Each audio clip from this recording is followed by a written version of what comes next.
শুধু আজকের জন্য 23শে মে। ক্ষতিপূরণ এবং স্পন্সর।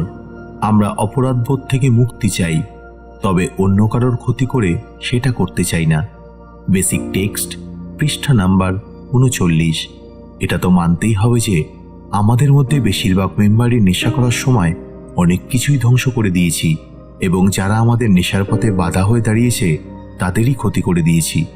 নেশা করার সময় যাদের আমরা বেশি ভালোবাসতাম তাদেরকেই বেশি আঘাত করেছি। এখন সেই পাপবোধ থেকে মুক্ত হবার জন্য যেসব ঘটনাগুলি না বলাটাই উচিত কাজ, সেই ভয়ঙ্কর কাণ্ডগুলো তাদের সাথে বিশদে শেয়ার করে হালকা হওয়ার লোভ আমাদের হতেই পারে। তবে এরকম শেয়ারিং করে কিন্তু ভালোর থেকে খারাপ হওয়ার সম্ভাবনা বেশি। নবম পদক্ষেপের উদ্দেশ্য আমাদের অপরাধবোধকে শুধু হালকা করে তোলা নয়, এর উদ্দেশ্য হলো আমরা যা যা ভুল করেছি সেগুলির দায়িত্ব স্বীকার করা। 8 এবং 9 নম্বর পদক্ষেপের সময় আমাদের উচিত স্পন্সরের বুদ্ধি নেওয়া, যাতে ক্ষতিপূরণ করতে গিয়ে এমন কোনো নতুন ক্ষতি না হয়ে যায় যার জন্য আবার নতুন করে ক্ষতিপূরণ করতে হয়।